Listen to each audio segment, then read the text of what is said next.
시간 함께 하실 하나님의 말씀 이사야서 8장 16절에서 22절까지 말씀입니다. 이사야 8장 16절에서 22절.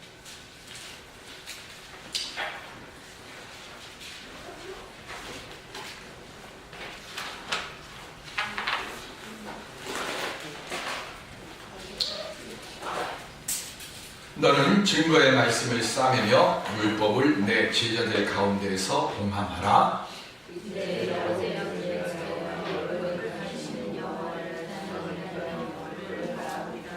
보라, 나와 및 여호와께서 내게 주신 자녀들이 이스라엘 중에 징조와 예표가 되었나니 이는 시온산에 계신 만군의 여호와께로 말미암은 것이니라.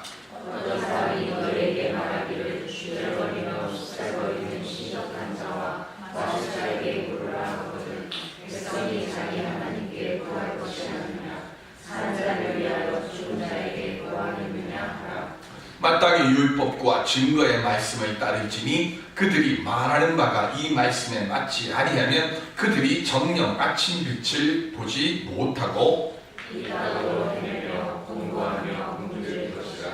그가 굶주릴 때에 격분하여 자기의 마음과 자기의 하나님을 저주할 것이며 위를 쳐다보거나 땅을 굽어보아도 환난과 흑암과 고통의 흑암뿐이니 그들이 심한 흑암 가운데로 쫓겨 들어가리라. 아멘.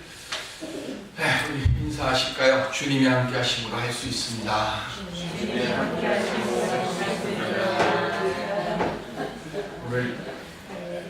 원래는 오늘 교회 청소를 하기로 했었는데 일기예보를 제가 너무 믿어서 오늘 비가 많이 온다 그래서 한 주를 연기를 했습니다. 그랬더니 아침에 딱 나오는데 햇볕이 좀 쨍쨍이더라고요. 그랬더니 날씨가 또 좋으니까 뭐 25년 만에 계획해서 여행을 간 가정도 있고 또 연락도 없이 못 온 가정도 있고 그래서 날씨가 좋아서 참 비가 오면 비가 와서 걱정, 날씨가 좋으면 날씨가 좋아서 걱정, 참 걱정이 끝이 없습니다. 그런데 지금 앞에 카메라가 바뀌었네요, 집사님. 예. 아주 좋은 걸 지금 말씀을 하시지. 예, 인공호흡기를 단체 일주일 전에 수술을 받았는데 또다시 수술을 기다리는 권사님이 계셨습니다. 수술 결과가 좋지 않아서 다시 수술을 해야 한다는 그 사실에 염려와 두려움이 얼굴에 가득했습니다. 믿음은 있는데 일주일 만에 다시 큰 수술을 하러 또 들어가야 된다고 하는 그 사실이 그 마음속에 너무 크다 보니까 두려움과 그리고 염려 때문에 자기가 믿는 하나님을 보지 못하고 있었습니다. 하나님을 의지하십시오 라고 말씀은 드리는데 예 하고 이야기하는데 얼굴 그 인공호흡기 너머에 그 있는 눈과 그리고 그 숨소리가 하나님을 의지하지 못한다고 하는 그 연약하는 소리가 들렸습니다. 어떻게 할까 하나님께 지혜를 구하니까 하나님께서 이렇게 말씀을 해주셨습니다. 권사님, 지금 권사님은 듣지 못하시지만 지금 하나님께서 말씀하고 계십니다. 저에게 말씀하신 것처럼 지금 권사님에게도 말씀하고 계십니다. 권사님은 느끼시지 못하시겠지만 지금 하나님께서 저와 권사님의 손을 함께 잡고 계십니다. 그 하나님의 음성이 저에게 말씀하십니다. 지금 권사님에게 속삭이시는 그 목소리를 신뢰하십시오. 그리고 붙잡아 주고 계시는 그 손을 의지하십시오.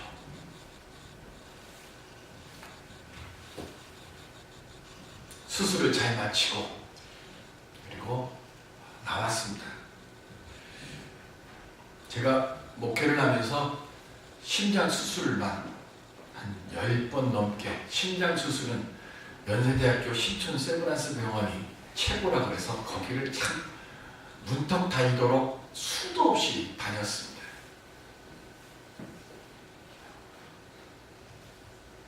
기도만 했습니다. 잘 되셨다고. 또 다른 권사님이 또 수술을 하셨었는데 잘 되셨다고. 근데 심장 수술을 하러 들어갈 때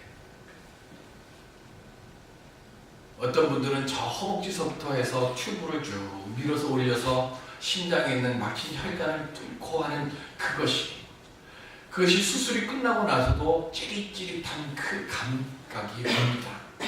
그럼 제가 그렇게 얘기합니다. 권사님, 그거 나으려고 그러는 거예요. 믿음은 눈으로 볼 수 없는 것을 신뢰하는 겁니다. 여호수아와 갈렙은 장대한 병사를 그 너머에 계시는 하나님의 약속의 땅 가나안을 볼 수 있었기 때문에 그는 가나안 땅을 취했습니다. 다니엘은 우르렁거리며 굶어서 부르짖는 그 굶주린 사자 뒤에 함께 계시는 하나님을 보았기 때문에 그 사자굴에 던져질 때도 담대하게 사자굴에 들어갔습니다. 사도 바울은 십자가 뒤에 부활하신 예수 그리스도를 볼 수 있었기 때문에 담대하게 복음을 증거했습니다. 이 시간 지금 저와 여러분들의 손을 붙잡으시며 안심하라 내가 너와 함께한다 하는 주님의 그 손길을 느끼시고 그 음성을 들으실 수 있는 그 주님을 만나고 힘을 얻을 수 있는 우리 모두가 되실 수 있기를 주님의 이름으로 축원드립니다. 아멘. 어떻게 그 하나님이 나와 함께 하시는 우리가 알 수 있을까요? 이사야서 1장에 보면 시작이 이렇게 됩니다. 유다의 우시야, 요담, 아하스, 히스기야 때까지 예루살렘에서 예언 활동을 했던 이사야. 그의 이름의 뜻은 여호와의 구원입니다. 고생스럽고 그리고 어려운 선지자 일을 안 해도 됩니다. 그는 왕족이었습니다. 왕의 조카입니다. 그렇기 때문에 큰 영향력, 그 자체로도 큰 영향력을 끼칠 수 있는 사람입니다. 그 높은 신분에도 불구하고 그는 열정적으로 기도하며 하나님을 만났습니다. 만약 이 시간 우리가 예배드리는 이 자리에 정몽구 회장 겸 국회의원이 와서 방언으로 기도하고 하면 여러분들 어떠실까요? 신기할까요? 오늘 우리의 믿음의 눈을 좀 바꾸어야 됩니다. 남신도들이 방언 기도하고요, 예언하고요, 그리고 저 높은 이건희 회장이나 이런 사람들이 이명박 대통령이 와가지고 겸손히 주여 저를 용서하여 주옵소서 기도하는 그건 당연한 거예요. 그건 당연한 건데 우리는 이상하게 그거를 특별하게 봅니다. 왜 그렇습니까? 우리 마음속에 언제부터인지 사람들을 구분짓기 시작했잖아요. 성경에 나오는 모든 예언자, 모든 선지자들이 대부분 다 가난한 사람들입니다. 힘없는 사람들입니다. 그러니까 힘없고 가난하고 제대로 배우지 못한 사람들이니까 그렇게 하나님 말씀 증거해도 겁나는 거 없겠지. 지난 시간에 말씀드렸어요. 예레미야는 제사장 가문 출신입니다. 고생 안 해도 되는 사람입니다. 이사야 왕족입니다. 평안히 해도 됩니다. 그런데 이 이사야는 열정이 넘치는 사람입니다. 몇 날 며칠 금식하며 기도하고 하나님을 만나고 그 하나님의 거룩한 음성을 떨림의 두려움 속에서 내가 누구를 보낼까 할 때 주여 저를 보내 주시옵소서 하고 담대히 나설 수 있는 사람입니다. 그냥 자기가 가지고 있는 것으로 편안히 먹고 살면 되는 그 사람인데 그 마음에 열정이 있어서 고생의 길을 그 스스로 택했습니다. 그러면서 백성들에게 담대히 하나님의 말씀을 선포합니다. 이사야서 7장과 8장의 이야기는 북왕국 이스라엘과 아람 연합군이 아하스 왕 시대 때에 지금 예루살렘을 쳐들어왔습니다. 그래서 북쪽 지역의 경계선들이 방어선들이 다 무너지고 이제는 수도인 예루살렘만 남았습니다. 지난 한 주간 불안하셨습니까? 라면집 사셨습니까? 우리 전도사님이 제일 행복했습니다. 신혼여행 갔으니까 행복했겠지만 미사일 쏜다고 인터넷 올라가면 일본에서 오늘 미사일 연료 주입 참 그것들도 설레발은 왜 이렇게 치는지 온통 온 세계가 전부 다 대한민국이만 초점을 맞추고 있는데 괌에서 인터넷 안 했을 거니까 무슨 일이 대한민국에 일어났는지 걱정도 없었을 거예요. 우리는 걱정하고 불안하고 염려 속에서 하루하루의 시간을 시간이 지났는데 어제 9시 뉴스를 보면서 제가 빵 웃었어요. 오빤 강남스타일 나오는 싸이하고 김정은하고 닮았다고. 그래서 제가 그랬습니다. 속으로 그 뉴스 보면서 그래? 뭐 전쟁하겠다고 큰 소리 뻥뻥 치는 놈이나 오빤 강남스타일이라고 외출되면서 즐거움 주는 사람이나 똑같겠지. 외국 사람들 눈을 볼 때는요, 여러분들은 저하고 우리 전도사님은 구분이 되지만 외국 사람들 눈에 보면 저나 전도사님이랑 똑같아요. 누런색. 그거를 똑같아요. 좀 특징이 있어. 그냥 뚱뚱하거나 홀쭉하거나 이런 게 있어야 아, 그거로 다르죠? 얼굴 모양으로 구분하실 수 있을 것 같습니까? 외국 사람들이 저희도 잘 구분 못해요. 그냥 다 희구나 검구나 이거로만 구분하는 겁니다. 그 사람들 눈에는 싸이나 김정은이나 저건 아무리 닮은 데 살펴보려고 닮은 데가 없는데 또 토실토실한 거 그거 하나 닮았잖아요. 그러니까 그 사람들 눈에 그게 닮은 거예요. 제가 생각하는 게 그겁니다. 아, 그렇게 불안하고 초조하고 갈등이 이렇게 막 하다가 한 주간 마지막 뉴스에 뭐예요? 아, 그래? 저것도 코미디구나. 그런데요, 아하스 시대는 그게 아니었습니다. 정말 풍전등화의 그 지경의 앞에 섰어요. 어떻게 하면 좋겠습니까? 하고 이사의 선택에 사람들을 보내서 묻습니다. 유권사님, 저기 어떻게 강정학 집사님하고 어디서 만나기로 정하셨어요? 안 정하셨어요? 믿음이 좋으셔서 안 정하신 거예요? 목사 말 믿고 안 하신 거예요? 왕 집사님, 변 집사님하고 어떻게 정하셨어요? 왜 안 정하셨어요? 안 될 것 같아서. 금요기도회 때 제가 우리 집사람이 그 밖에서 사람들이 그렇게 얘기를 하더래요. 전쟁이 나면 어디서 만나자고 약속을 한대요. 그래서 우리도 약속을 하자고. 그래서 수의역 1번 출구에서 만나자고. 그래서 제가 집사람한테 그 얘기를 했어요. 그 수의역 1번 출구까지 가는 동안에 죽는다고. 그러니까 그냥 집에서 가만히 앉아갖고 최후에 맞춰 맛있게 먹자고. 우리 만남의 건설들은 믿음이 좋아서 전쟁 안 일어날 거라고 믿고 안정하신다고 저는 그렇게 확신을 하고요. 네? 아멘. 아멘. 사례기하는 사람이 나쁘잖아. 네. 전쟁이 일어납니다. 눈앞에서 사람들이 막 쓰러져 갑니다. 왕의 입장에서 무언가를 하기는 해야 돼요. 이사야에게 보냅니다. 근데 이사야가 자기에게 준 답이 마음에 안 드는 거예요. 마음에 안 들어서 엉뚱한 짓을 합니다. 엉뚱한 짓을 하니까 하나님께서 이사야에게 다시 말씀을 하게 합니다. 그 말씀이 이사야가 8장 14절 말씀입니다. 시작. 그가 성소가 되시리라. 그러나 이스라엘의 두 집에는 걸림돌과 걸려 넘어지는 반석이 되실 것이며 예루살렘 주민에게는 함정과 올무가 되시리니. 아멘. 이 백성을 지켜주실 하나님이요, 함정과 올무가 되신다는 거예요. 반대. 왜 그랬을까요? 역대기하 28장 23절에 보시면 시작. 자기를 친 다메섹 신들에게 제사하여 이르되 아람 왕들의 신들이 그들을 도왔으니 나도 그 신에게 제사하여 나를 돕게 하리라 하였으나 그 신이 아하스와 온 이스라엘을 망하게 하였더라. 아멘. 왕의 눈으로 보면 하나님이 응답 주셨는데요, 내가 너를 지켜주겠다고 약속하셨는데 그 말이 마음에 와닿지는 않는 거예요. 그러니까 어떻게 합니까? 내가 할 수 있는 일이 무엇이 있을까 그걸 찾다 보니까 지금 우리를 쳐들어온 그 아람의 신이 하나님보다 더 강한 것처럼 보이는 거예요. 그래서 뭐합니까? 그들이 믿는 그 신에게 제사를 드렸어요. 그렇게 잘못된 결정 때문에 하나님은 그 위기를, 고난을 축복으로, 기회로 만드시게 하시는 역사를, 능력을 가지고 계셔서 우리에게 어려움을 주시는데, 환난을 만나게 되면 두 부류의 사람이 나옵니다. 어려움이 오면 어려우니까 더욱더 하나님을 찾는 사람들이 생기고, 어려우니까 하나님을 멀리하는 사람이 생깁니다. 여러분들은 어떤 종류의 사람입니까?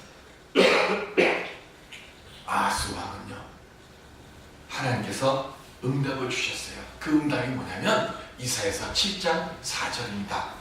시작. 그에게 이르기를 너는 삼가며 조용하라. 르신과 아람과 느마니아의 아들이 심히 노할지라도 이들은 연기나는 두 부직갱이 구루터기에 불과하니 두려워하지 말며 낙심하지 말라. 아멘. 하나님께서 아하스 왕에게 주신 게 뭐예요? 내가 너를 지켜주겠다는 거예요. 우리 인내성 불렀던 것처럼 내가 너를 지켜주리라. 그러니까 두려워하지 말아라. 참으로 내가 너와 함께하니까 담대하라. 이 말씀이에요. 그런데 조건을 하나 딱 두시오. 뭐라고 하는가 하면 삼가라 그랬어요. 그에게 이르기를 너는 삼가며 조용하라 그랬습니다. 이게 무슨 뜻인가 하면 신중하고 참고 인내하고 기다리라는 겁니다. 하나님 앞에서 참고 하나님의 역사심을 기다리라는 거예요. 물론 지금 당장 상황은 불안하고 절망적입니다. 그런데 아하스는요, 하나님이 이렇게 응답을 주셨으면 기드온이 전쟁할 때 하늘에서 우박을 막 떨어뜨려갖고 적군들을 기드온의 칼로 죽인 사람들보다 우박으로 죽인 사람이 더 많았다고 하는 것처럼 그런 역사가 좀 일어나야 되는데 눈앞에 아무런 일이 안 일어나는 거예요. 그러면서 하나님은 이사야에게 하시는 말씀이 뭐예요? 참고 기다리라. 히스기야 왕은 당신 이제 죽습니다라고 하니까 그 말 듣자마자 벽을 보고 기도를 하니까 이스라엘가 그 말 전해주고 자기 성전으로 가는 도중에 하나님께서 바로 응답 주셔가지고 어떻게 다시 돌아가게 하잖아요. 돌아가서 뭐라 그럽니까? 당신의 기도가 하나님에게 상달됐으니까 당신 생명을 15년 연장해 줄게. 그걸 뭘로 믿어요? 뭐 해줄까? 해를 앞으로 보낼까? 뒤로 보낼까? 앞으로 가는 건 쉬우니까 뒤로 보내주세요. 그래, 그럼 뒤로 보낼게. 뒤로 10도 보내는 역사를 주셨어요. 근데 아하스는 아무 일이 없어요. 그러니까 아하스의 마음에 뭐가 생겨요? 불안함이 생깁니다. 의심이 생깁니다. 그러니까 어떻게 합니까? 내 눈에 보이는 그 무언가를 지금 찾으려고 하는 거예요. 스스로 내가 내 응답을 만들겠다고, 내 복을 만들겠다고 하니까 어떻게 합니까? 아람의 신을 섬기는 일을 행한 겁니다. 하나님을 바라보는 눈을 세상적인 눈과 판단으로 바꾸어버렸고 결국 하나님의 도심의 약속의 말씀이 심판과 징벌의 말씀으로 바뀌어지고 마는데, 그래서 오늘 본문의 16절에 이사야 선지자가 이렇게 말씀합니다. 증거의 말씀을 싸매며 율법을 내 제자들 가운데서 봉함하라고 했습니다. 하나님의 말씀을 두루마리에다가 적고 그거를 제자들에게만 읽어주라는 거예요. 그리고 뭐 하라고 합니까? 쌓아가지고 묶어버리라는 겁니다. 다른 사람들이 듣지 못하게 하는 겁니다. 하나님의 말씀을 듣지 못하게 하는 거예요. 수술하러 들어가는 그 수술대 위에 누워있는 그에게 하나님의 말씀이 들리지 않는 것처럼 근심과 걱정과 염려와 불안 속에서 하나님을 바라보아야 할 그 눈을 세상의 이치와 지혜와 기지로 어떻게든 해결하려고 하는 그 사람들에게 하나님의 말씀이 닫혀버립니다. 하나님께서 더 이상 불순종하면 하나님의 말씀을 안 켰다는 겁니다. 말씀이 막히면 큰 불행이 옵니다. 말씀이 지겹게 느껴지면 곧 상처와 불행이 임하는 것이고, 말씀이 즐겁게 느껴지면 하나님의 말씀이 꿀송이보다 달아지게 되면 곧 은혜와 축복이 우리의 삶에 임하게 되어지는 줄을 믿습니다. 그런데 이 말씀이 닫혀버렸어요. 닫혀버리니까 어떻게 됩니까? 오늘 본문 19절에 보시면 어떤 사람이 너희에게 말하기를 주저거리며 속삭이거리는 신접한 자와 마술사에게 물으라. 하나님의 말씀을 지겹게 생각하고 그 말씀에 감동이 일어나지 않으면 무언가 신비한 모습을 한 무속신앙의 사람들을 찾아가는 거예요. 지난주에 인터넷을 뜨겁게 달군 뉴스가 하나 있었습니다. 전주에 가면 입구에 문에 무슨 문이라고 써 있는데 그게 아무도 전주 안 가보셨나요? 교회 도시인지 무슨 도시인지 해갖고 전주 딱 그 톨게이트에서 쫙 나오면 딱 들어갈 때 큰 문이 하나 있고요. 위에 무슨 도시 딱 써 있어요. 오직 기도와 말씀과 가정만 지키시느라고.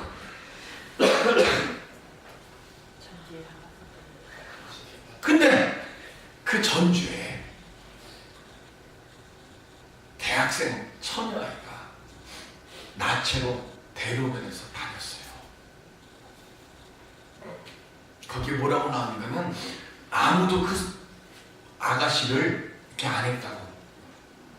생각해 보세요. 전화 변집사님이 그 아가씨 어떻게 칸다고 이렇게 가면 그건 추행이에요. 여자들은요, 저거 미쳤으니까 저런다고 겁나서 못 가.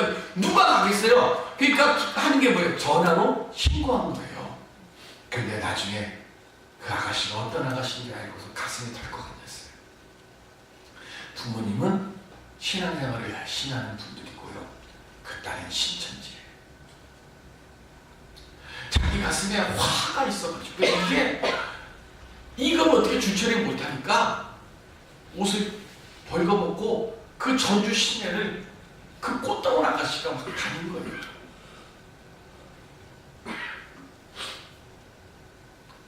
말씀이 이상하게 굽어버리면 열이 생기는 거예요. 무슨 열이? 은혜의 열이 생기면 좋은데 이상한 열이 생기는 거예요. 신천지가 왜 생겨요? 이상하게 말씀 해석하고 이상하게 사람들 마음을 현혹시키는데 거기에 유혹돼서 넘어가는 거 아닙니까? 말씀을 오늘 우리가 받을 때 그 말씀이요, 내 심령 골수로 쪼개 있음을 우리는 알고 믿고, 그리고 그 말씀이 칼끝이 내 마음을 탁 건드릴 때 내 마음 문을 열어야 되는 거예요. 그래야 고난 속에서 내게 새롭게 비추는 축복의 빛을 볼 수 있습니다. 그런데 그 말씀이 나를 찌를 때 불순종하며 그것을 닫아버리면 어떤 일이 일어납니까? 사도행전 7장 54절에 보시면 그들이 이 말을 듣고 마음에 찔려 그를 향하여 이를 갈거늘 아멘. 스데반 집사가 이스라엘 백성들 앞에서 하나님의 말씀을 증거하니까 그들이 뭐예요? 이를 갈아요. 왜? 그의 말씀이 그들의 가슴을 찔렀어요. 그럴 때는 귀를 막고 이를 갈며 돌을 들어서 스데반 집사를 쳐 죽였습니다. 그 당시에는 자기들이 스데반 집사를 돌로 쳐서 죽여서 이겼다고 생각했겠지만, 그러나 그 일로 인해서 장래는 자신의 가문의 복의 문을 막아버린 겁니다. 귀를 막아버리면 축복도 막히는 거예요. 말씀이 참 좋습니다. 목사님 오늘 말씀 참 은혜 받았습니다. 그 말이 아니라 내가 그 말씀대로 살지 못했음에 내가 회개합니다. 이게 오늘 저나 여러분들이 함께 해야 할 말이에요.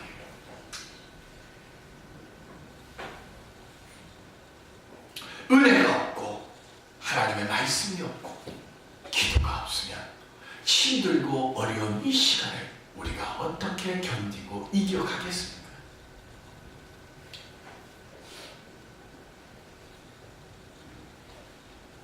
왜 신접한 사람들을 찾아갑니까? 답답해서요. 갈급해서요. 하나님은요, 이사야 선지자를 통해서 분명하게 오늘 본문 17절에 이렇게 대답하셨습니다. 이제 야곱의 집에 대하여 얼굴을 가리시는 여호와를 나는 기다리며 그를 바라보리라. 하나님은 태초부터 앞으로 마지막 날까지 우리에게 약속해 주신 것은 하나입니다. 내가 너와 함께 하리라. 기다리십시오. 인내하십시오. 하나님이 반드시 복의 날을 우리에게 허락하여 주실 줄로 믿습니다. 하나님은요, 겸손한 마음으로 하나님께서 함께하여 주심을 믿고 인내하며 기다리는 사람에게 반드시 복으로 응답하여 주십니다. 이사야는 그래서 자기의 두 아들을 징조와 예표로 하나님께 드렸고, 그 응답을 받았습니다. 지난번에 제가 말씀드렸죠. 이사의 큰아들의 이름이 스왈 야술입니다. 남은 자가 돌아오리라. 둘째 아들이 마엘살랄 하스바스. 뭐예요? 하나님의 노략이 속히 온다는 겁니다. 돌이킬 수 없는 심판 속에서 지금 소망의 예표를 주셨고 닥쳐올 환난의 징조를 보이며 그 속에서도 고난 속에서 기다리고 인내하고 견디며 살아가라고 하는 겁니다. 모세가요 40년 동안 왕궁에서 왕자로 살았어요. 아는 거 많습니다. 왜? 왕궁에서 살았으니까 얼마나 많이 배웠겠습니까? 똑똑합니다. 권력도 있습니다. 잘 먹어가지고 얼굴도 기름기가 이렇게 흐릴 겁니다. 그런데 자기 백성들은 어땠습니까? 먹지 못했습니다. 편안히 거하지 못했습니다. 벽돌을 굽는 일을 했고 역청으로 바르는 일을 했습니다. 재도 안 주고 그 일을 했고 남자아이는 태어나면 죽임을 당하게 되고 일 제대로 못하면 등에 채찍을 맞습니다. 어려서 자기는 히브리족이라는 것은 알았는데 자기는 그들과 함께하지 못했습니다. 그러던 어느 날 자기의 동족을 애굽 병사가 때리는 것을 보고 화가 나서 자기가 그를 돕겠다고 가서 그를 죽였습니다. 누가 본 사람이 없겠지 하고 땅에 묻었습니다. 그런데 그 다음에 무슨 일이 일어납니까? 자기 동족끼리 싸우니까 모세가 가서 한마디 합니다. 왜 같은 동족끼리 싸우느냐고. 그때 뭐라고 그럽니까? 누가 너를 우리의 심판관으로 세웠냐? 왜 그 죽인 애굽 병사처럼 나도 죽이려고? 가슴이 덜컥 내려앉습니다. 그리고 뒤도 안 돌아보고 광야로 도망갑니다. 그리고 광야에서 40년을 지냅니다. 아무것도 없습니다. 자기가 배운 거를 써먹을 데가 없어. 그죠? 뭐 써먹을 데가 사람들이 있고 뭐가 있어야 써먹는데 써먹을 길도 없고 자기가 지금까지 알고 있는 건 다 뭐예요? 광야에서는 헛것이에요. 무기력합니다. 그 무기력한 삶 속에서 화가 납니다. 제가 제일 요즘 개콘에서 제일 좋아하는 화가 난다. 앵그리버드가 돼가지고 조금만 모아가지고 화가 난다 이러는 거예요. 왜? 내가 자기들을 도와주려고 그랬는데 그럴 때는 뭐라 그럽니까? 누가 너보고 우리를 도와달라고 했는데 깨져요. 그런데 그 40년을 광야에서 살면서 한 가지 배운 게 있습니다. 뭘 배웠습니까? 어느 지역에 가면 독사들이 있고 어느 지역에 가면 이리와 승냥이가 있고 어느 지역에 가면 내가 넘어지고 자빠지고 함정이 있고 그리고 뱀에게 혹시 물렸을 때는 뭐에 빠지면 살고 그리고 어느 지역으로 가면 도망가기가 쉽고 어느 지역으로 가면 매복해서 공격하기가 좋고 그거를 40년 동안 광야에서 살면서 알게 됩니다. 그리고 80살 때 아무것도 할 수 없다고 생각하는 그 노인을 하나님께서 부르십니다. 그리고 이스라엘 백성을 이끌어내옵니다. 그러네요. 40년 동안 나는 허송세월했다고 생각했던 그 광야 40년의 세월이 모세가 민족의 지도자가 된 뒤에는 그 40년의 경험이 이스라엘을 생명의 길로 인도하게 되어지는 은혜의 경험이 되어집니다. 지금 여러분들이 있는 그 삶의 자리 혹시 무의미한 고통과 아픔의 시간들이라고만 생각하시지 않습니다. 하나님은 저나 여러분들을 들어서 이스라엘 백성을 인도하는 모세처럼 우리를 쓰시라고 지금 광야에 지금 익숙한 시간들을 지내라고 우리를 고난의 자리로 보내주신 줄로 믿으시기를 바랍니다. 그래서요 제가 이 말씀을 아침에 말씀을 준비하면서 이 말씀의 그 깊은 뜻을 알고 나서 얼마나 감사했는지요. 빌립보서 1장 6절 자막 보지 마시고 성경 찾으셔서 쓰세요. 빌립보서 1장 6절.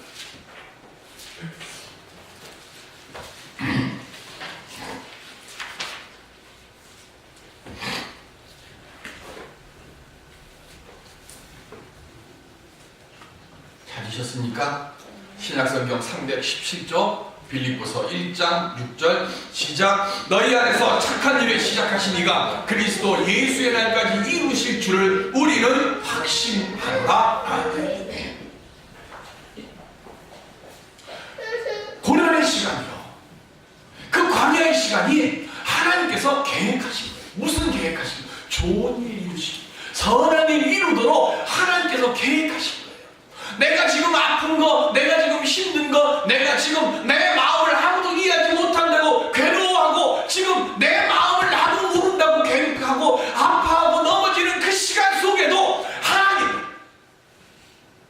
좋은 일을 계획하시고 선한 일을 이루시려고 우리의 그 시간을 택하여 주신 줄로 믿습니다. 이 시간 인내하십시오. 그리고 하나님께서 내 손을 잡으시며 내가 너와 함께 하겠다는 그 하나님의 음성을 들으십시오. 하나님께서 우리를 일으켜 세워 주실 것입니다. 그 소망을 가지고 내 삶의 모든 문제 속에서 일어서는 우리 모두가 되시길 주님의 이름으로 축원드립니다. 기도하시죠.